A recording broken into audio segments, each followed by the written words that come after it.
I recently purchased a 2018 Ford F-150. I really like the truck, but there's one glaring exception. In January of 2018, Ford decided to stop including this part. And what this does is illuminates the shift selector on the console. The good news is this part's $24 and it takes about 15 minutes of actual work to install it. So today we're going to rectify that and I'm going to walk you through the process so if you have one of these F-150s, you too can have a lighted console.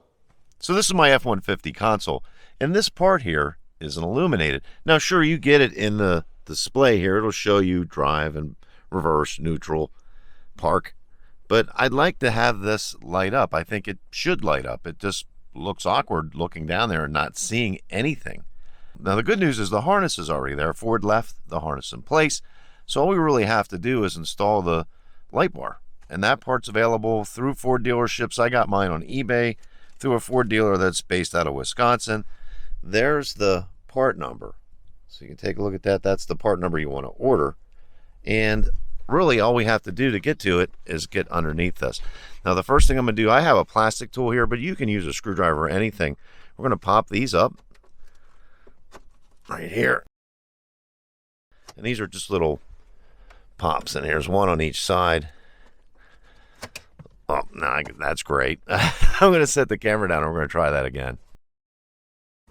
Okay, so here we go. I got two hands now. Try to pop this up. There's one side.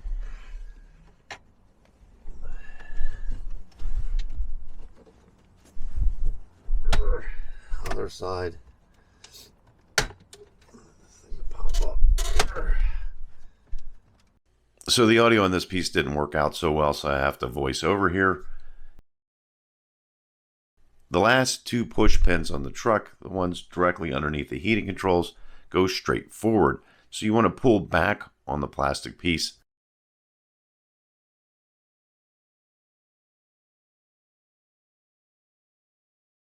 Then put the truck into neutral, which will allow you to lift it out over the shifter, then place it back into park. That piece is out of the way, you can set it aside. So these are T27 torque bits. I'm just going to pop that out of there. One and then two.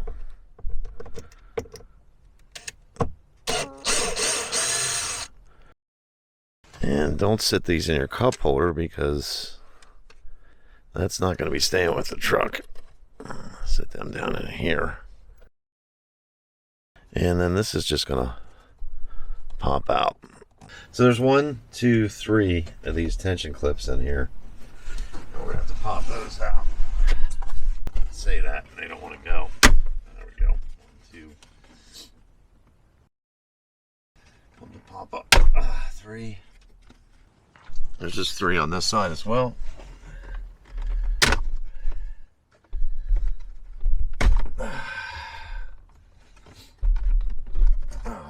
Back in the hole. Guess they'll do that from time to time. Come back out. Go to your home just yet. There we go. So we're going to free this shifter boot and go from there.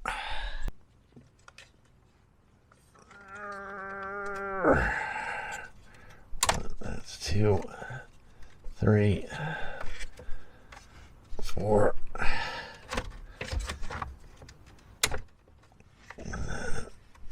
These are just tension clips.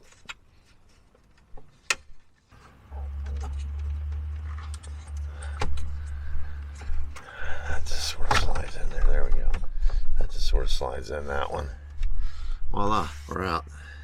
But that's the harness right there. We're just going to cut this piece of tape so that hangs out.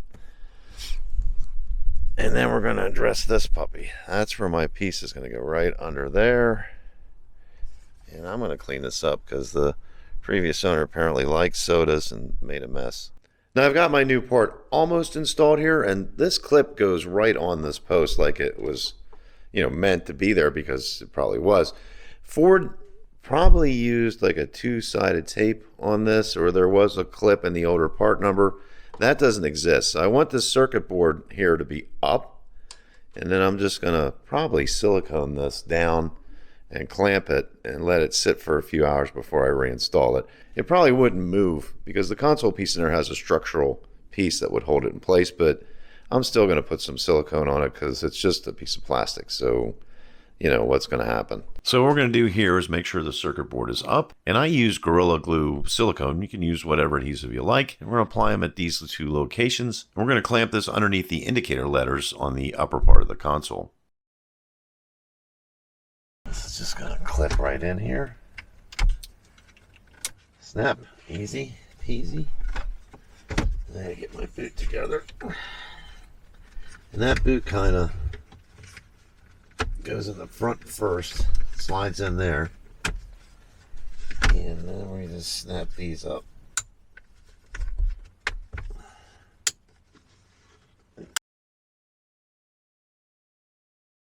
So we gotta snap this console back in, or at least the top part of this back in, and then run the screws in. And that's gonna require me to move the shifter for a sec, put my foot in the brake. Get it back. Perfect. Line up these clips. 2, 3, 4, 5, 6. Back in the park. Turn that off. Run my 2 screws back in. I always hand thread screws first.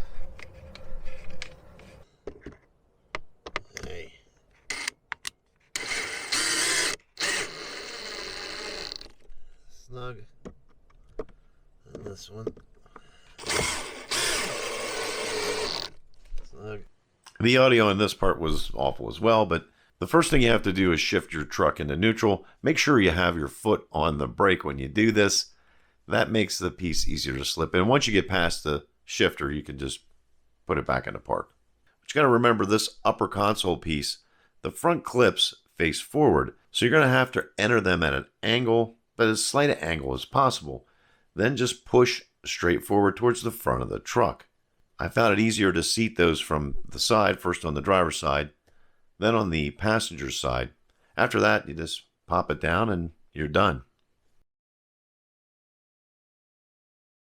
Okay, so yeah, I do have park and reverse, neutral, drive there. But now I have it here as well. And that's what I was looking for. So I have reverse, neutral, drive, manual. Nice deal. I can kind of see where I'm at with the shifter. And that's really what I wanted. So yeah, I'm happy with this result. It's a good one. So good result. I'm much happier with the truck now. I can actually see where my selector is at night.